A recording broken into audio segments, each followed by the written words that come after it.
കീർത്തനങ്ങൾ 40. ദൈവമേ വൈകരുതേ. ഞാൻ ക്ഷമാപൂർവം കർത്താവിനെ കാത്തിരുന്നു. അവിടുന്ന് ചെവിചായ്ച്ച് എൻ്റെ നിലവിളി കേട്ടു. ഭീകരമായ ഗർത്തത്തിൽ നിന്നും കുഴഞ്ഞ ചേറ്റിൽ നിന്നും അവിടുന്ന് എന്നെ കരകയറ്റി. എൻ്റെ പാദങ്ങൾ പാറയിൽ ഉറപ്പിച്ചു, കാൽവയ്പ്പുകൾ സുരക്ഷിതമാക്കി. അവിടുന്ന് ഒരു പുതിയ ഗാനം എൻ്റെ അധരങ്ങളിൽ നിക്ഷേപിച്ചു. നമ്മുടെ ദൈവത്തിന് ഒരു സ്തോത്രഗീതം. പലരും കണ്ടു ഭയപ്പെടുകയും കർത്താവിൽ ശരണം വയ്ക്കുകയും ചെയ്യും.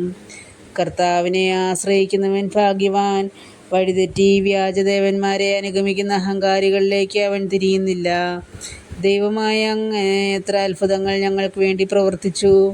ഞങ്ങളുടെ കാര്യത്തിൽ അങ്ങ് എത്ര ശ്രദ്ധാലുവായിരുന്നു. അങ്ങേക്ക് തുല്യനായി ആരുമില്ല. ഞാൻ അവയെ വിവരിക്കാനും പ്രഘോഷിക്കാനും തുനിഞ്ഞാൽ അവ അസംഖ്യമാണല്ലോ. ബലികളും കാഴ്ചകളും അവിടുന്ന് ആഗ്രഹിക്കുന്നില്ല. എന്നാൽ അവിടുന്ന് എൻ്റെ കാതുകൾ തുറന്നു തന്നു. ദഹനബലിയും പാപപരിഹാര ബലിയും അവിടുന്ന് ആവശ്യപ്പെട്ടില്ല. അപ്പോൾ ഞാൻ പറഞ്ഞു, ഇതാ ഞാൻ വരുന്നു. പുസ്തകച്ചുരുളിൽ എന്നെപ്പറ്റി എഴുതിയിട്ടുണ്ട്. എൻ്റെ ദൈവമേ, അങ്ങയുടെ ഹിതം നിറവേറ്റുകയാണ് എൻ്റെ സന്തോഷം. അങ്ങയുടെ നിയമം എൻ്റെ ഹൃദയത്തിലുണ്ട്. ഞാൻ മഹാസഭയിൽ വിമോചനത്തിൻ്റെ സന്തോഷ വാർത്ത അറിയിച്ചു. കർത്താവേ, അങ്ങേക്കറിയാവുന്നതുപോലെ ഞാൻ എൻ്റെ അധരങ്ങളെ അടക്കി നിർത്തുകയില്ല. അവിടുത്തെ രക്ഷാകരമായ സഹായത്തെ ഞാൻ ഹൃദയത്തിൽ ഒളിച്ചു വച്ചിട്ടില്ല.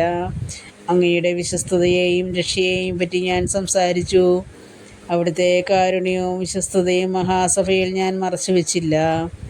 കർത്താവേ, അങ്ങയുടെ കാരുണ്യം എന്നിൽ നിന്ന് പിൻവലിക്കരുതേ. അവിടുത്തെ സ്നേഹവും വിശ്വസ്തതയും എന്നെ സംരക്ഷിക്കട്ടെ. എണ്ണമറ്റ അനർത്ഥങ്ങൾ എന്നെ ചുറ്റിയിരിക്കുന്നു. എൻ്റെ കാഴ്ച നഷ്ടപ്പെടത്തക്ക വിധം എൻ്റെ ദുഷ്കൃത്യങ്ങൾ എന്നെ പൊതിഞ്ഞു. അവ എൻ്റെ തലമുടിയിഴകളേക്കാൾ അധികമാണ്. എനിക്ക് ധൈര്യം നഷ്ടപ്പെടുന്നു. കർത്താവേ, എന്നെ മോചിപ്പിക്കാൻ കനിവുണ്ടാകണമേ. കർത്താവേ, എന്നെ സഹായിക്കാൻ വേഗം വരേണമേ. എൻ്റെ ജീവൻ അപഹരിക്കാൻ ശ്രമിക്കുന്നവർ ലജ്ജിച്ച് പരിഭ്രാന്തരാകട്ടെ. എനിക്ക് ദ്രോഹം ആഗ്രഹിക്കുന്നവർ അപമാനിതരായി പിന്തിരിയട്ടെ. ഹാ ഹാ എന്ന് എന്നെ പരിഹസിച്ച് പറയുന്നവർ ലജ്ജ കൊണ്ട് സ്തബ്ധരാകട്ടെ. അങ്ങയെ അന്വേഷിക്കുന്നവർ അങ്ങയിൽ സന്തോഷിച്ചുല്ലസിക്കട്ടെ. അങ്ങയുടെ രക്ഷയെ സ്നേഹിക്കുന്നവർ കർത്താവ് വലിയവനാണെന്ന് നിരന്തരം ഉദ്ഘോഷിക്കട്ടെ. ഞാൻ ദരിദ്രനും പാവപ്പെട്ടവനുമാണ്, എങ്കിലും കർത്താവിന് എന്നെപ്പറ്റി കരുതലുണ്ട്.